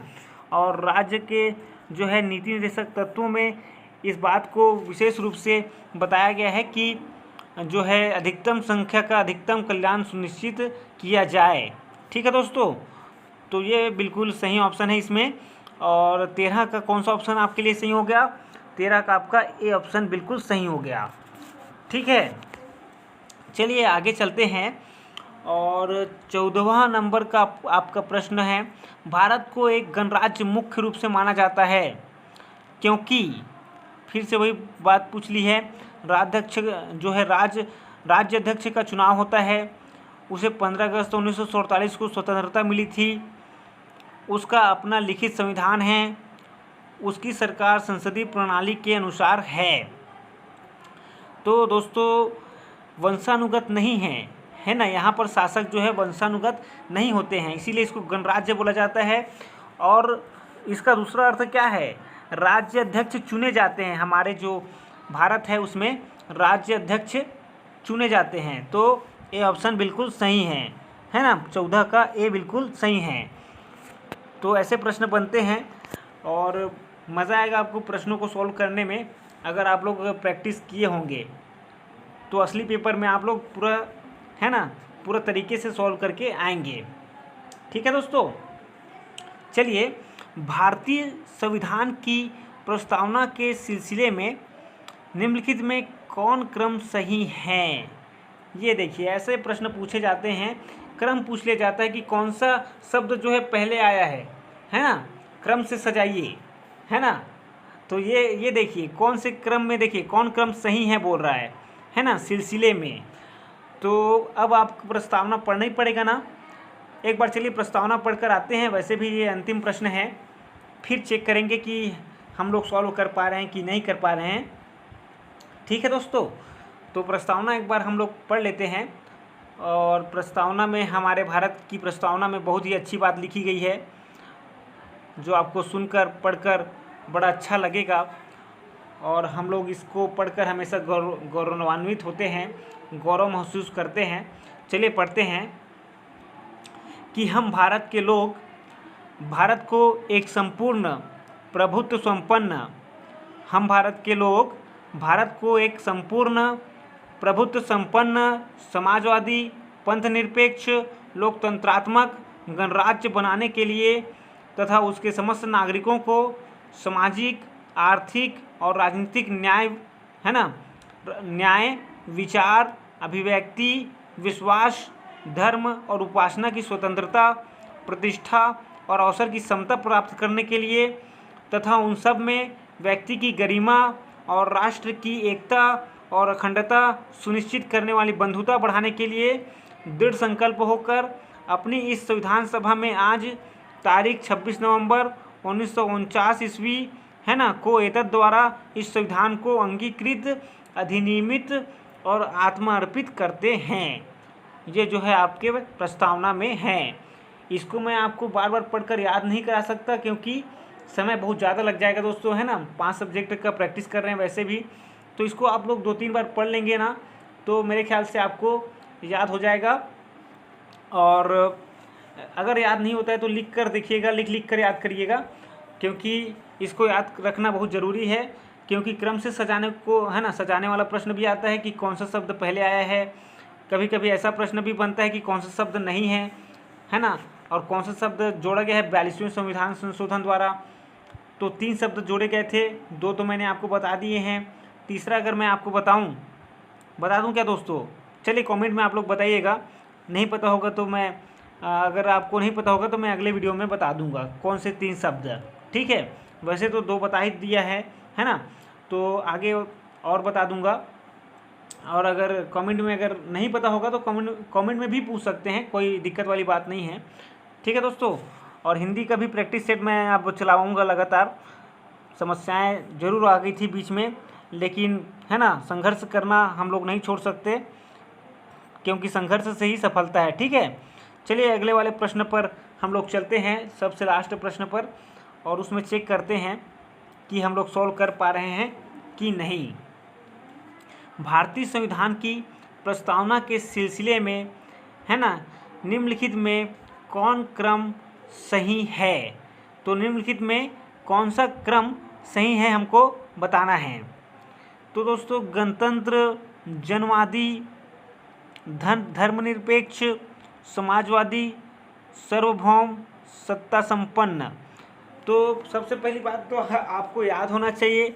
दूसरी बात, उसमें जो शब्द दिए हुए हैं ना दोस्तों, है ना, उसमें जो शब्द दिए हुए हैं उनको थोड़ा सा अलग रूप से भी, है ना, अलग शब्द के रूप में भी आपको देखिए। जनवादी जो शब्द दिया हुआ है ना, ये किस शब्द के लिए प्रयोग किया जा रहा है ना, इसको भी तो आपको समझना पड़ेगा। जैसे धर्मनिरपेक्ष, ये तो उसमें लिखा हुआ है ना, उसमें लिखा ही हुआ है धर्मनिरपेक्ष। पंथनिरपेक्ष लिखा है कि धर्मनिरपेक्ष लिखा है? देखिए, देखते हैं, आ जाइए एक बार फिर से देखते हैं। तो समाजवादी पंथनिरपेक्ष लिखा हुआ है, देखिए, समाजवादी पंथनिरपेक्ष लोकतंत्रात्मक, है ना। तो लोकतंत्रात्मक का मतलब ही दोस्तों एक प्रकार से क्या होता है, लोकतंत्रात्मक मतलब ही जनवादी होता है, ठीक है। तो शब्दों को बदल कर दे रहा है, देख लीजिए, है ना, ऐसे भी फंस आता है। और देखिए, प्रभुत्व संपन्न, संपूर्ण प्रभुत्व संपन्न, इसी को एक अलग तरीके से भी बोलने का प्रयास किया है वहाँ पर। तो हम लोग देखते हैं कौन सा सही है। चलिए देखते हैं, 15वें प्रश्न पर थे हम लोग। और देखिए, मेरे समझाने का सबसे बड़ा उद्देश्य यही होता है कि बिना समझे याद ज़्यादा दिनों तक नहीं रहेगा आपको, है ना। और मुख्य बात याद करना ही होता है, ठीक है दोस्तों। तो हम भारत के लोग, और देखिए, गणतंत्र, जनवादी, धर्मनिरपेक्ष, समाजवादी। तो धर्मनिरपेक्ष तो हमने देखा कि ये तो शब्द ही नहीं है, तो ये तो पहले ही काट डालो। पहले धर्मनिरपेक्ष वाला सारा काट दें क्या, कि धर्मनिरपेक्ष वाला ना काटें, क्योंकि पंथनिरपेक्ष का मतलब भी तो वही होता है ना, एक प्रकार से वही होता है ना। तो धर्मनिरपेक्ष वाला काटें कि ना काटें, चलिए देखते हैं। पहले तो प्रश्नों को थोड़ा सा और पढ़ लेते हैं। बी ऑप्शन पढ़ते हैं, सार्वभौम, सत्ता संपन्न, समाजवादी, जनवादी, धर्मनिरपेक्ष, गणतंत्र। आज अच्छा, अगला प्रश्न, अगला जो पढ़ते हैं, अगला ऑप्शन।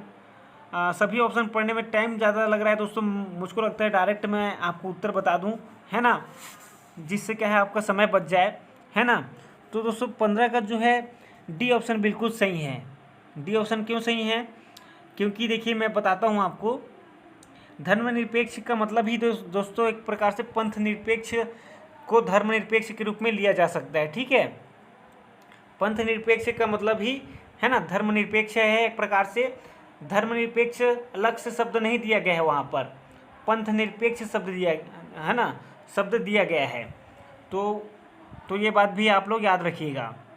तो संपूर्ण प्रभुत्व संपन्न, ऐसा हम लोगों ने जो पढ़ा था उसी को इसमें सार्वभौम, सत्ता संपन्न दिया हुआ है।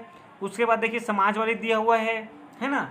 तो समाजवादी, उसके बाद पंथ निरपेक्ष जो लिखा था, है ना, वहाँ पर देखिए उसके बदले में धर्मनिरपेक्ष दिया हुआ है।